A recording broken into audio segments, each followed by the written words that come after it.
મિત્રો, સ્વાગત છે તમારું ગોગાની વાતો ચેનલમાં। મિત્રો, માસિક ધર્મ પ્રત્યેક સ્ત્રીને દર મહિને આવે છે અને માસિક ધર્મ દરમિયાન તેને ઘણી શારીરિક પીડા સહન કરવી પડે છે। તમે ક્યારેય વિચાર્યું છે કે સ્ત્રીઓને માસિક ધર્મ દર મહિને કેમ આવે છે? પૌરાણિક ગ્રંથો અનુસાર માસિક ધર્મના સમયે તે કયા કાર્યો છે જે કરવાથી બચવું જોઈએ અને પ્રાચીન કાળમાં તેના વિશે શું માન્યતાઓ હતી?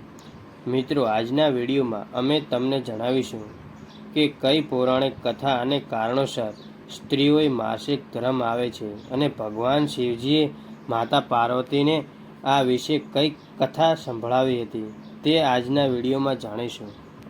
મિત્રો, એક સમયની વાત છે જ્યારે માતા પાર્વતી પૃથ્વીલોક પર ભ્રમણ કરી રહ્યા હતા ત્યારે એક સ્ત્રી માસિક ધર્મથી પીડાથી ખૂબ જ ત્રાસી ગયેલી હતી અને જોર જોરથી રોઈ રહી હતી। ત્યારે માતા પાર્વતીની નજર તે સ્ત્રી પર પડી અને માતા પાર્વતી તેની સાથે જઈને પૂછવા લાગ્યા કે શું વાત છે સખી, તું આટલી પરેશાન કેમ છે? તો તે સ્ત્રીએ કહ્યું, હે માતા, મને માસિક ધર્મના કારણે અત્યંત પીડા થઈ રહી છે। તે સ્ત્રીની આ વાત સાંભળીને માતા પાર્વતી પોતાના મનમાં વિચારવા લાગ્યા કે સ્ત્રીઓએ માસિક ધર્મ દરમિયાન આટલી બધી પીડા કેમ સહન કરવી પડે છે? આખરે માસિક ધર્મ સ્ત્રીઓએ જ કેમ આવે છે અને પ્રાચીન સમયથી માસિક ધર્મમાં સ્ત્રીઓને ધાર્મિક કાર્યોથી અલગ કેમ રાખવામાં આવે છે? પછી તે પોતાના મનમાં વિચારે છે કે મારા મનમાં ઉઠી રહેલી આ શંકાનો ઉકેલ તો હવે ભગવાન શિવ જ લાવી શકે છે। આટલું વિચારીને તે સીધા ભગવાન શિવ પાસે જાય છે તો ભગવાન શિવ માતા પાર્વતીને કહેવા લાગે છે, હે દેવી, શું વાત છે? તમે અચાનક અહીં કેમ આવ્યા છો? તો માતા પાર્વતીએ કહ્યું, પ્રભુ, આજે મારા મનમાં એક પ્રશ્ન ઉઠી રહ્યો છે અને હું ઈચ્છું છું કે તમે મારા પ્રશ્નનો ઉત્તર આપીને મને સંતુષ્ટ કરવાનો પ્રયાસ કરો। તો ભગવાન શિવે કહ્યું, હે દેવી, તમારા મનમાં જે પણ પ્રશ્ન છે મને જણાવો, હું તમારા પ્રશ્નનો ઉત્તર આપીશ। તો માતા પાર્વતીએ કહ્યું, પ્રભુ, મારો પ્રશ્ન આ છે કે સ્ત્રીએ દર મહિને માસિક ધર્મ કેમ આવે છે અને તેમને આટલી પીડા સહન કેમ કરવી પડે છે? પૌરાણિક માન્યતા અનુસાર માસિક ધર્મ દરમિયાન કયા કયા કાર્યો છે જે ન કરવા જોઈએ, જેનાથી દોષ લાગે છે? તો ભગવાન શિવે કહ્યું, હે દેવી, તેની પાછળ પ્રાચીન કાળની એક પૌરાણિક કથા જોડાયેલી છે। તો માતા પાર્વતીએ કહ્યું, પ્રભુ, મને જણાવો, હું તે કથા વિશે જાણવા માગું છું। તો ભગવાન શિવે કહ્યું, તેનો ઉત્તર હું તમને એક પ્રાચીન કથા દ્વારા આપીશ અને જો તમે કથા પૂરી મન લગાવીને અંત સુધી સાંભળશો તો તમને તમારા પ્રશ્નનો ઉત્તર મળી જશે। તો માતા પાર્વતીએ કહ્યું, પ્રભુ, તમે કથા સંભળાવો, હું કથા પૂરી મન લગાવીને અંત સુધી સાંભળીશ। કથા સાંભળતા ભગવાન શિવે કહ્યું, પ્રાચીન કાળની વાત છે જ્યારે એક નગરમાં સુખદેવ નામનો એક બ્રાહ્મણ રહેતો હતો। તેને સમસ્ત વેદો અને શાસ્ત્રોનું જ્ઞાન હતું। તે એક તેજસ્વી અને પરમ બુદ્ધિમાન તથા ધર્મના માર્ગ પર ચાલનારો એક શ્રેષ્ઠ બ્રાહ્મણ હતો। તેના નગરમાં તમામ લોકો તેનો ખૂબ આદર કરતા હતા। સુખદેવ પ્રતિદિન યજ્ઞ કરતો હતો તથા દાન ધર્મ સાથે સંધ્યા ઉપાસના પણ કરતો હતો। સુખદેવની પત્નીનું નામ તપસ્યા હતું। તેની પત્ની પણ તેની જેમ અત્યંત ચરિત્રવાન, ગુણવાન અને ધર્મનું પાલન કરનારી સ્ત્રી હતી। પછી એક દિવસ સુખદેવે પોતાના ઘરે ભગવાન સત્યનારાયણની પૂજા રાખી અને તમામ બ્રાહ્મણો તથા નગરવાસીઓને પોતાના ઘરે ભોજન માટે આમંત્રણ આપ્યું। તેની પત્નીએ પોતાના ઘરે ભોજનમાં વિવિધ પ્રકારના પકવાન બનાવ્યા હતા। પછી જ્યારે તમામ બ્રાહ્મણો આવી ગયા તો પૂજા શરૂ કરી દેવામાં આવી। તમામ બ્રાહ્મણોએ પૂજા કરી અને પૂજા સમાપ્ત થયા પછી સુખદેવે તમામ બ્રાહ્મણોના પગ ધોયા અને તેમણે મોટા પ્રેમથી પોતાના ઘરમાં બેસાડીને ભોજન કરાવ્યું। જ્યારે તમામ બ્રાહ્મણોએ ભોજન કરી લીધું તો સુખદેવે તેમને વસ્ત્ર વગેરે દાન કરીને વિદાય કર્યા। પછી નગરવાસીઓએ પણ સુખદેવે ભોજન કરાવીને દાન આપ્યું. જ્યારે તમામે ભોજન કરી લીધું અને બધાની વિદાય થઈ ગઈ ત્યારે સુખદેવ પોતાના ઘરની બહાર આવ્યો. બહાર આવીને તેણે જોયું કે તેના ઘરની સામે એક કૂતરો અને એક સુવર ડુક્કર પોતાની વચ્ચે કંઈક વાતો કરી રહ્યા હતા. જ્યારે સુખદેવે તે કૂતરા અને સુવરની વાતો સાંભળી તો તે ખૂબ જ આશ્ચર્યચકિત થઈ ગયો, કારણ કે તે કૂતરો અને સુવર બીજું કોઈ નહીં પણ તેના માતા પિતા જ હતા. તે પૂર્વ જન્મના કોઈ દોષના કારણે આ જન્મમાં પશુ યોનિમાં આવ્યા હતા. આ બધું જાણીને સુખદેવ પોતાના મનમાં વિચારવા લાગ્યો, આ તો મારા માતા પિતા જ છે, પરંતુ મારા માતા પિતાએ પાછલા જન્મમાં એવું કયું કાર્ય કર્યું હતું જેના કારણે આ જન્મમાં તેમને આ યોનિ મળી છે. હવે હું તેમના ઉદ્ધાર માટે શું કરું? રાત થઈ ગઈ છે અને તે સૂવા જાય છે, પરંતુ તેને ઊંઘ નથી આવતી. તેના મનમાં બસ એ જ વાત ગુંજી રહી હતી કે હું મારા માતા પિતાની મુક્તિ માટે શું કરું. આખી રાત તે ચિંતિત રહ્યો. સવાર થતાં જ તે પોતાના ગુરુ મુનિ વશિષ્ઠજીના આશ્રમે પહોંચી જાય છે. ત્યાં પહોંચીને તેણે જોયું કે મુનિ વશિષ્ઠજી પોતાની કુટિયામાં ધ્યાન લગાવીને બેઠા હતા. મુનિ વશિષ્ઠજીએ આંખો ખોલી તો જોયું કે તેમની સામે સુખદેવ ઊભો છે. મુનિએ પૂછ્યું, શું વાત છે શિષ્ય, તું આટલો ચિંતિત કેમ છે?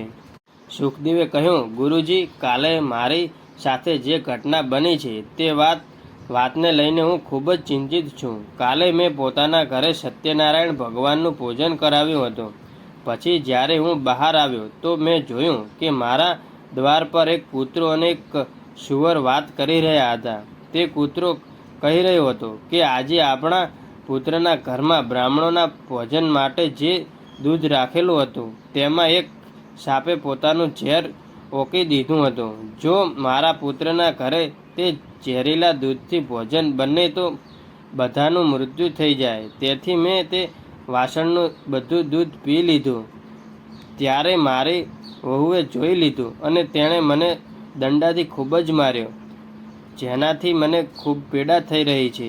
આ સાંભળી તે સુવર દુઃખી થઈને કહેવા લાગી કે હે સ્વામી, પૂર્વ જન્મમાં હું આ બ્રાહ્મણની માતા હતી અને આજે આ બ્રાહ્મણે બધા લોકોને ભોજન કરાવ્યું, પરંતુ તેણે મારી સામે ભોજનનો એક પણ કોળિયો નાખ્યો નહીં.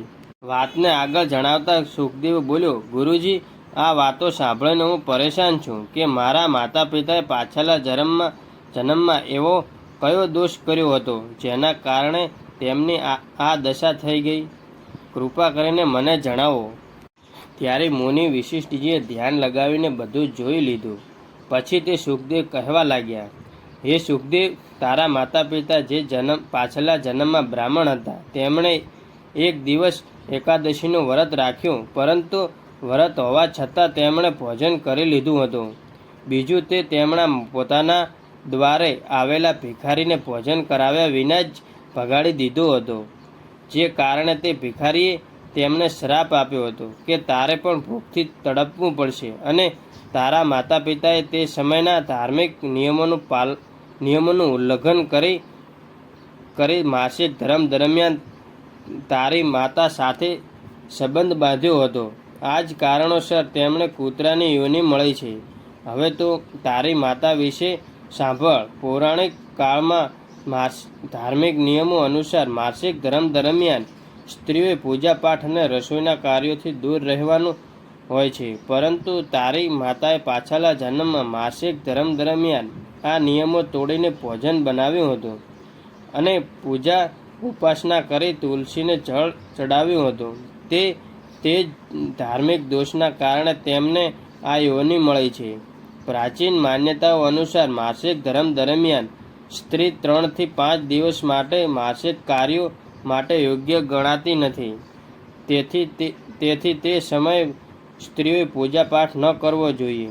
તે સમયની માન્યતા એવી પણ હતી કે સ્ત્રીઓએ આ દિવસોમાં પૂર્ણ આરામ કરવો જોઈએ અને વૃક્ષો છોડવાઓએ સ્પર્શ ન કરવો જોઈએ. સૌથી મહત્ત્વની પૌરાણિક માન્યતા એ છે કે માસિક ધર્મ દરમિયાન કોઈપણ સ્ત્રીએ પોતાના પતિ સાથે સંબંધ ન બાંધવો જોઈએ. છઠ્ઠા દિવસે સ્નાન કરીને સ્ત્રી પવિત્ર ગણાય છે. તે પછી સૂર્યદેવના દર્શન કરવા જોઈએ. સુખદેવે કહ્યું, હે ગુરુદેવ, હવે હું મારા માતા પિતાની મુક્તિ માટે શું કરું? તો ગુરુ વશિષ્ઠજીએ કહ્યું કે તું કોઈપણ અમાસના દિવસે તારા માતા પિતાની મુક્તિ માટે શ્રાદ્ધ તથા તર્પણ કર, ગાયની સેવા કર અને ગૌ માતાને ભોગ લગાવ. સુખદેવે એવું જ કર્યું અને તેના માતા પિતાને મુક્તિ મળી ગઈ. પછી કથાને આગળ જણાવતા ભગવાન શિવ માતા પાર્વતીને કહે છે, હે દેવી, હવે તો તમને ખબર પડી ગઈ હશે કે પ્રાચીન કાળમાં સ્ત્રીઓ માટે આ નિયમો હતા. હવે હું તમને એ જણાવું છું કે માર્સિક ધર્મ પાછળ કઈ પૌરાણિક કથા છે. સાંભળો. સતયુગમાં કાલકેય નામનો એક દાનવ હતો.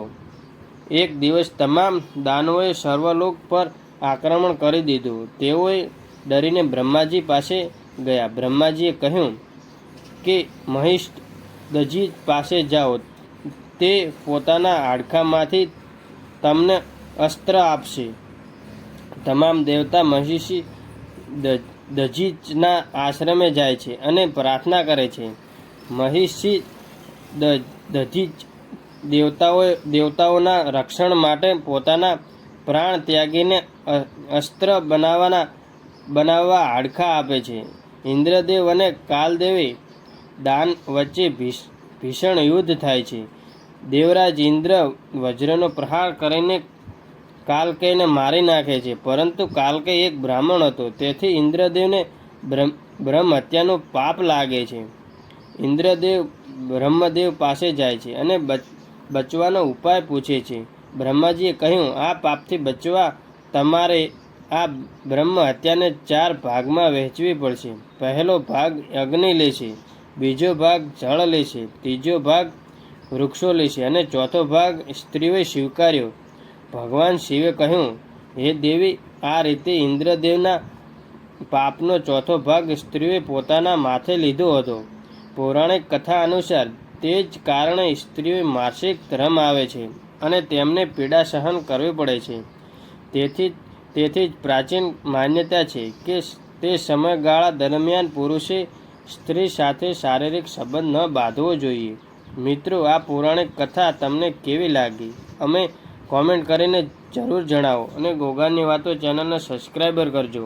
મિત્રો, આ વિડીયોમાં આપેલી માહિતી પ્રાચીન ધાર્મિક ગ્રંથો અને પૌરાણિક કથાઓ પર આધારિત છે. અમારો ઉપદેશ માત્ર ધાર્મિક કથાની માહિતી આપવાનો છે. કોઈની લાગણી દુભાવવાનો કે આધુનિક વિજ્ઞાનનો વિરોધ કરવા